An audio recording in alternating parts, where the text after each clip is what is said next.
Hello, friends. Chris Corsi here, president of Thrive Today, and I want to welcome you to the Relational Skills in Real Life podcast. Friends, today's topic is on communication and conflict. That's right. Many of us encounter conflicts where we really want to resolve our problems and our differences. We want to work through something hard in our relationships. And we have a good plan to use good communication to resolve this conflict. So we sit down, everything goes well until we start talking. And something happens as we start talking, or the person sitting across from us starts talking. And you know what? Big emotions start to arise. And suddenly our communication skills are no longer effective. Why does this happen? And I'm sure we can all relate to times in our lives where we've tried to have conversations and work through pain and problems with someone in a conflict, and it did not go according to plan. Maybe we started out strong and then something happened and we became reactive, or the other person became reactive. Next thing we know, there's hurt feelings, there's frustrations, and we just don't want to do that again, right? We learn that conflict is not good, conflict is not fun. And friends, the reality is good relationships inevitably are going to have conflicts. And yet we all bring into conflicts whatever relational skills we have or whatever relational skills we don't have is going to show up. And so we bring in unhelpful experiences, unhelpful pain, unhelpful patterns that make it really hard to work through conflicts. So I'm excited about this conversation with Kristy Harang and I, where we talk about communication and conflict. So I'm really eager for you to hear this interaction. And Kristy's going to tell us about some exciting resources to follow. Chris, conflict is a big thing. We all face it. I think probably even more so now, Yeah. as life has been feeling heavier, harder. People are dealing with big emotions and anxiety, different things that tends to affect our relationship. It tends to breed conflict. And so when you look on the internet, you look for like, what are the solutions to working through conflict? The big thing that comes up is good communication. So can you talk to us about that and whether or not good communication in of itself is enough? Yeah, that's such a good question. And you know what? Yes, you're exactly right. You know what? There's a whole lot of stuff out there on good communication for resolving conflict. And their books have been written, essays. I mean, there's a lot of information out there. And it's a very valid tool in the tool belt. And so, in other words, good communication helps as long as I can manage what I feel and the other person can manage what they feel.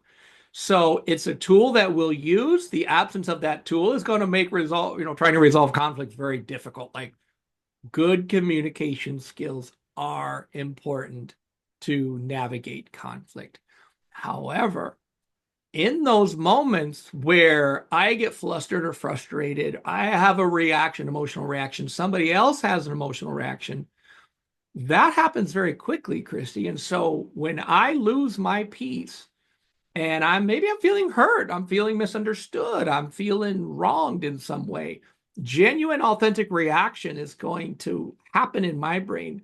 The person sitting across from me is going to notice and feel that reaction before they're even consciously aware of it, because this right hemisphere to right hemisphere interaction happens at 6 cycles a second, which is very fast. It's faster than I can consciously track.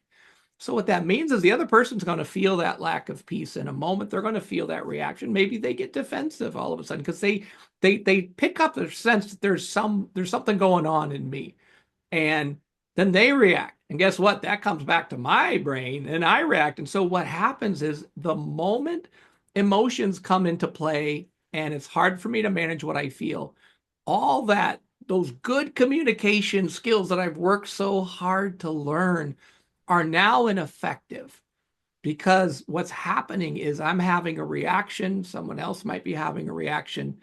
And so our relational state is compromised. And when our relational state is compromised, then what happens is words and information, not only do they not help, but they can actually be gasoline on a fire. And that's where trying to use words, trying to speak clearly and better, those aren't going to resolve the emotions, or those aren't going to bring relief. And so topic is a very important topic because it's helpful to know there are times and moments where good communication is going to like be the thing that helps us just clear up misunderstandings or difficulties or work through something. However, there's a whole lot of places where good communication is not going to work. In fact, not only will it not work, it is going to work against us trying to understand each other's perspective, trying to, return to joy, as we would say it here at Thrive Today. And this leaves people very frustrated. It leaves them discouraged. It leaves them hurt. It leaves them feeling misunderstood because they tried to talk it through and inevitably it didn't go according to plan. So we're shining the light here on something important, especially when it comes to when good communication is no longer effective. That's so important because as you're talking, the thing that's coming to my mind, Chris, is how many people really have the ability to talk through conflict without big emotions being Yeah. present. And it's just, this is so hard. Yeah. And it can almost feel like, well, what hope is there? But there is. And Yes. so, can you chat with us, maybe just giving one example of how one relational skill can help us in this area of navigating conflict, especially when Yeah. there's emotions running? Oh, yeah. There's one skill that is worth highlighting today. And we've talked about how our relational state is compromised. And we know that as our brain's relational circuits. We have a skill. We actually call it skill 0 of the 19 skills. It's one of the foundational skills that what happens is when we're using the skill, I can recognize those moments when I've lost my peace and my ability to stay relationally present is starting to fade. And those are moments then I can ask for a pause, or I can basically respond in a way that will help me get that system back online. Or if I see it, you could also see it in other people. So if I start to notice, the person sitting across from me is their relational state starting to become compromised as their relational circuit is going offline, then I can also respond and say, hey, could we take a breather? Or, okay, did something just happen? What just happened here? So we can learn to be aware of it. And when we're aware of it, then we can actually do something about it. However, when we're flying blind because we're not aware of this particular skill, then what happens is we keep trying to use words, we keep trying to talk it out, and we keep trying to help the person see our point of view or to understand us or to see our heart, right? And what happens is at that point, as long as that relational circuit is offline, words are not going to fix it. Words will actually intensify the hurts and intensify the reactions. And what you have is this little ping pong match that's happening where one's reacting, the other person's reacting. Next thing you know, we're both flustered, we're both feeling hurt, we're both feeling angry. And we're no longer able to sit in the same room to try to talk this through because now somebody's going to check out, or I'm going to stop, or the other person's going to stop. And then we kind of look at others and go, what just happened? Like, we started out really well and we come up with lots of reasons why, well, this person just isn't hearing me or whatever it is. The reality is either we are drowning or the other person is drowning relationally when that skill is not being used. It's not part of the equation. Reactions are going to get bigger and stronger and harder to manage. And now our emotions and our feelings and our hurts just feel kind of big and out of control.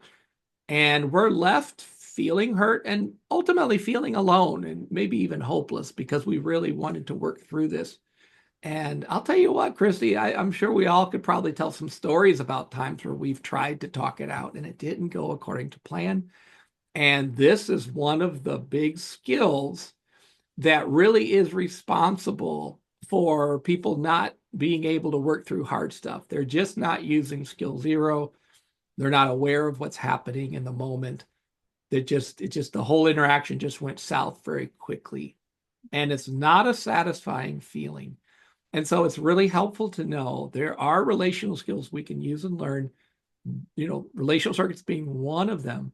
But we can learn to recognize, we can learn to actually use solutions that will help us stay connected, help us get back into is what we call relational mode, where I'm back to my relational self. And when I'm in my relational self, then good things are going to happen, even though it's going to be hard, even though there's hurts or there's, frustrations or disappointments. Staying our relational selves really is what's going to allow conflicts to resolve in satisfying and meaningful ways that actually grow and improve our relationships. So that's the thing I'm really excited about, Kristy, is this is a way we preserve what matters most, which are the relationships with people in our lives where we can live with authenticity and we can live with joy and we can live with peace. Living with joy and peace doesn't mean the absence of conflict. It means that we have the skills to work through conflicts where it actually deepens our relational bonds and it deepens and grows our relationships. And I think that's something we all want. We all want to grow and deepen our relationships. And we don't want conflicts to poke a hole in our joy balloons and just make things really hard. Yeah. Well, that is such good news, Chris, that there is hope in learning these relational skills. You just gave one example, and that is really like kind of the linchpin, but there are other skills that also can make a huge difference. And this is important because imagine what our world would look like if we knew how to handle conflict well and we could stay connected through it. And so we want to help you learn how to do that. So we are hosting an event called Conflict When Good Communication Isn't Enough. And so depending on when you're watching this, the description of this video will either have a link to register for that event, or it will have a link to a post-event online course that we put together so that you can get the content that way. So if you want to learn more about how relational skills can help you navigate conflict, we're going to go much more into depth on this, talk about different relational skills and just some really powerful tools and exercises that can help you in this area. If you're newer to relational skills and you want to learn a little bit more, you might consider our Foundational 5 intro course. And this takes you through our Foundational 5 relational skills. And we'll put a link to that in the description of this video as well. Well, friends, wasn't that something? That really gets us thinking, doesn't it, on why good communication breaks down. There are good reasons when the train goes off the tracks. We can have strong, durable willpower. We can have good motivations, good intentions, and yet the train goes off the tracks and derails. And we are left shaking our heads, wondering what happened. So, friends, this is a topic that we all can use a little more practice on. And I'm praying that this is the start of something good for you as you practice relational skills, as you start growing these skills into the fabric of your character. These skills will show up in the hard times when we need them. So, friends, learn more about relational skills at our website, thrivetoday.org.